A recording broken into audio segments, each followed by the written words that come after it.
Morning, children. Today we are going to start chapter number 6, Janapadas and the Mahajanapadas. In this, we are going to study about Janapadas, Mahajanapadas, and rise of the Magadha Empire. The period from about 1000 BC to 600 BC is considered to be the post Vedic period, before the Vedic period started. It is in this period that the Janapadas came into existence, came into being. Janapadas were many small states that spread from today's Afghanistan, which is to the northwest of the Indian subcontinent, that is shown in this map, present map of India, to Bengal and Odisha in the east, and to Maharashtra in the south. The Janapadas called Ashmak occupied a part of today's Maharashtra.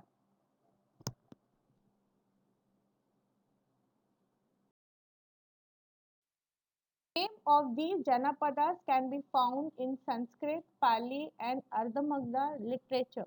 Literature means the language in which they were writing. One can also find information about them in the writing of Greek historians.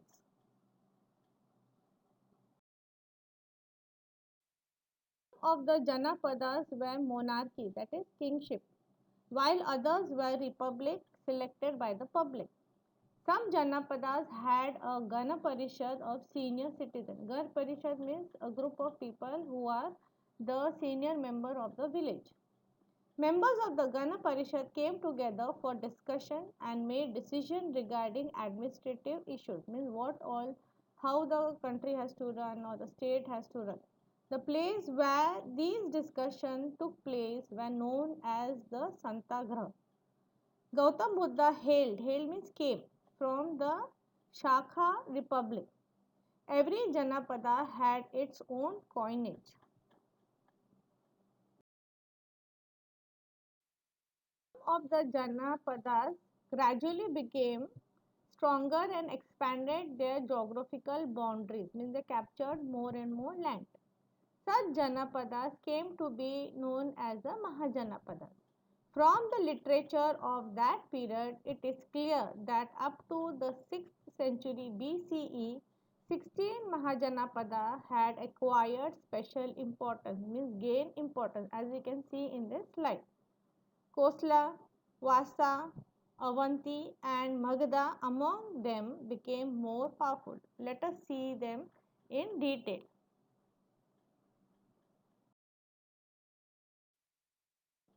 The Khosla Mahajanapada was located in the foothills of the Himalayas in the regions of Uttar Pradesh and Nepal. The famous cities of Khosla were Shravasti, Kushwanti, and Saket. Shravasti was the capital of Khosla. Gautam Buddha had lived in the famous Vihara Jevant of Shravasti for a long time. The Khosla king Prasenjit was a contemporary of the Buddhist and Vardhaman Mahavir. Contemporary means living when Gautam Buddha was living. Later, the state of Khosla merged with the Magadha. Merged means it came together with Magadha. Mahajanapada Vasa was located in the region around Prayagana, that is Allahabad in Uttar Pradesh. Kosam, the capital of Vatsa, was the ancient city of Koshambi. It was an important center for trade. Three extreme rich merchants of Koshambi had built three viharas for Gautam Buddha and his followers. Maybe that is Dharamshala. King Udayana was a contemporary of Gautam Buddha, means he lived at that time. After King Udayana, the state of Vatsa could not maintain its independent existence for long. The king of Avanti, Mahajanapada, conquered the state.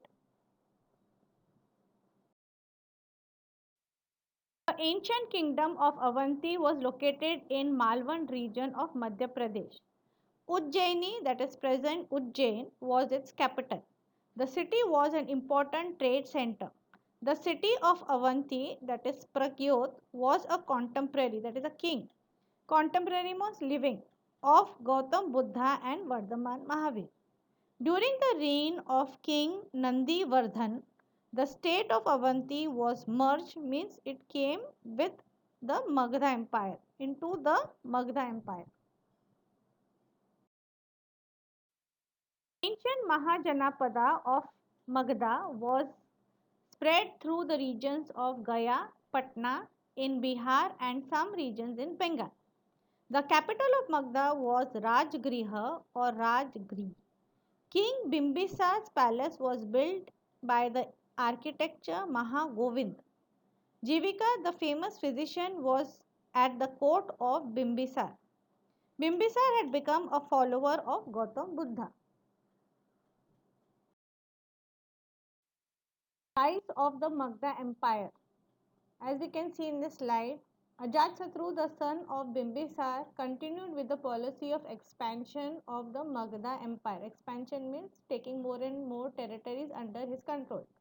He successfully conquered many republics of the east. The kingdom of the Magadha prospered during the reign of Ajatasattu. He had become the follower of Gautam Buddha.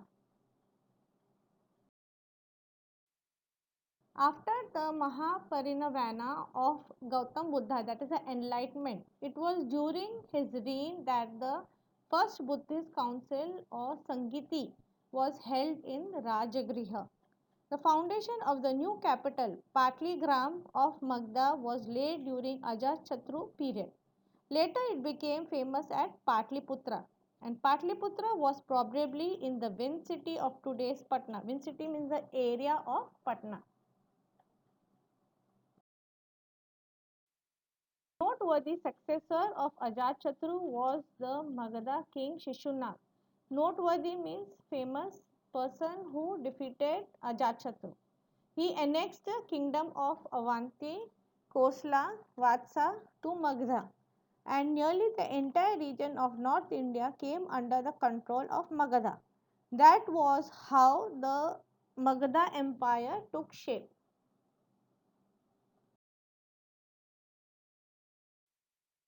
Nanda kings of Magadha. The Nanda ruled the Magadha Empire between 364 BCE and 324 BC. We can see in this map. They had set up a good administrative system necessary to run the huge empire. They had a huge four-column army of infantry, cavalry, chariots, and elephants. The Nanda kings introduced a system of standard weights and measures.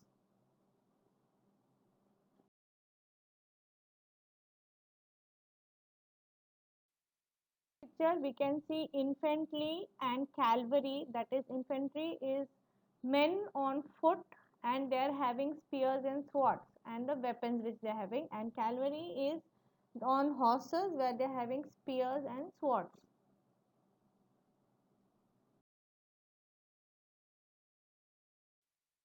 This current slide we can see the two columns of Nanda's king's army, that is the chariots and the elephants, how they were organized for battlefield.